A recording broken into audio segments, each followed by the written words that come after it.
Britain went to war not for land, not for defense, but to force China to accept drugs. In 1810, the massive British Empire was truly, frantically, and very smuggly addicted to delicious, hot Chinese leaf juice. It was not just tea. British aristocrats simply could not get enough of fine silk and elegant porcelain. The demand back home was absolutely skyrocketing, making Chinese goods the most valuable luxury items in Europe.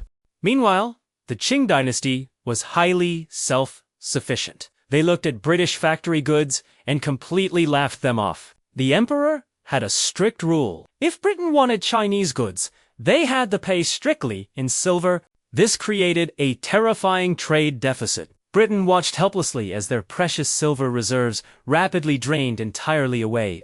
The British government was panicking hard. They needed to find a way to stop losing all their money. Adding insult to injury, the emperor decided to strictly limit all foreign merchants to one single trading port. That highly restrictive location was Guangzhou, also known as Canton, which locked down the entire international trading network. With empty pockets and a burning desire for tea, the furious British officials prepared to make a move. The British East India Company was bleeding silver. They desperately needed a new product to sell to China. Their solution was highly illegal, incredibly profitable, and grown right here in Bengal. It was pure opium. British merchants quickly realized that selling this highly addictive narcotic was the perfect way to make immense fortunes. They cleverly bypassed strict Chinese laws by secretly smuggling massive crates of opium through completely corrupt local middlemen.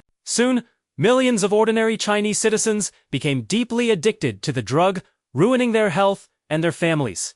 This terrible addiction rapidly devastated the national workforce. Farms and businesses were completely crippled across the entire empire. Meanwhile, that precious silver the British wanted started flowing rapidly out of China and straight back into London.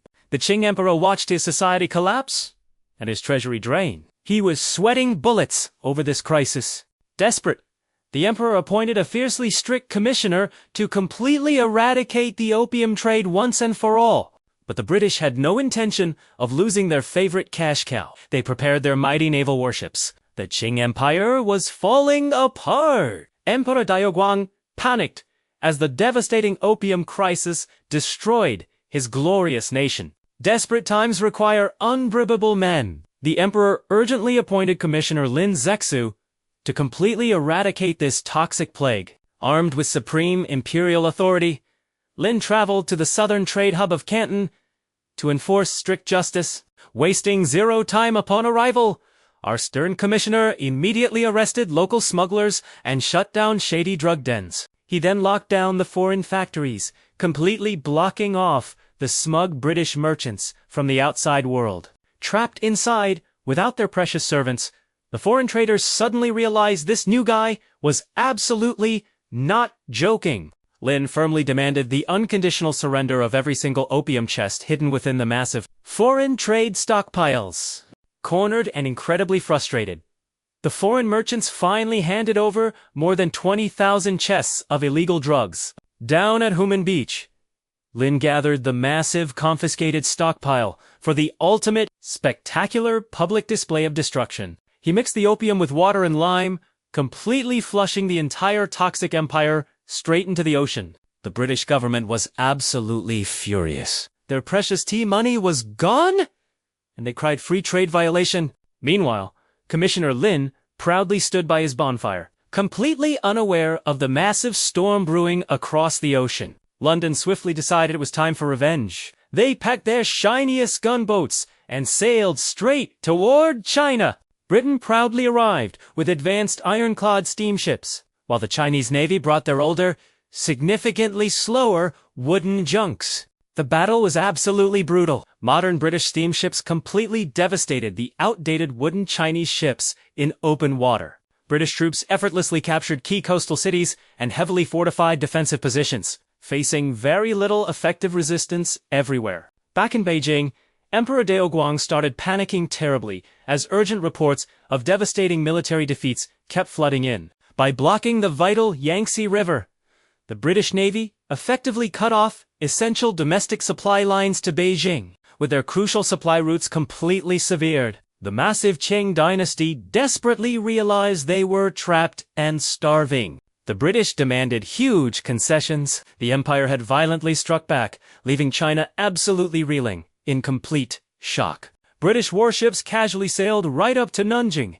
aiming their massive, terrifying cannons directly at the city walls, facing total destruction. The Qing Dynasty panicked. The emperor had absolutely no choice but to surrender immediately. Enter the Treaty of Nanjing, arguably one of the most unequal and humiliating agreements in modern history. All earlier efforts to stop the illegal opium trade were completely crushed, leaving the officials utterly defeated. The emperor reluctantly emptied his royal treasury, handing over 21 million silver dollars to the smug British victors. First, Britain demanded huge piles of silver to completely cover their war costs and destroyed opium inventory. Next, the treaty forcefully opened 5 major Chinese port cities to completely unrestricted and highly lucrative foreign trade, with extraterritoriality as their legal shield. British merchants established their own micro-empires on Chinese soil, acting like local laws applied to everyone but them. Finally, Britain forcefully demanded absolute control over a tiny, seemingly useless rock in the south for themselves. They grabbed Hong Kong, quickly transforming that quiet little island into a massively powerful global financial hub. This disastrous defeat officially kicked off what China painfully remembers today as the devastating century of humiliation. Suddenly, the ancient balance of global power shifted forever, leaving the once mighty empire completely and utterly exposed. The war presented a brutal clash of interests. Aggressive free trade capitalism colliding directly with national public health. Britain simply wanted to open massive new markets to sell their goods and make an absolute fortune. Meanwhile, China demanded the basic sovereign right to protect its own citizens from dangerous and illegal drugs. Ultimately, advanced military technology and heavily armed steamships brutally overpowered outdated defenses and traditional local law enforcement. This victory allowed foreign powers to ruthlessly exploit the nation through unequal treaties and undeniable military superiority. It leaves humanity with a profoundly enduring historical question that still sparks intense debate across the world. Exactly where is the moral line drawn between expanding global markets and violently exploiting a weaker nation? The heavy hangover of this conflict shaped modern international relations and permanently scarred the entire Asian continent.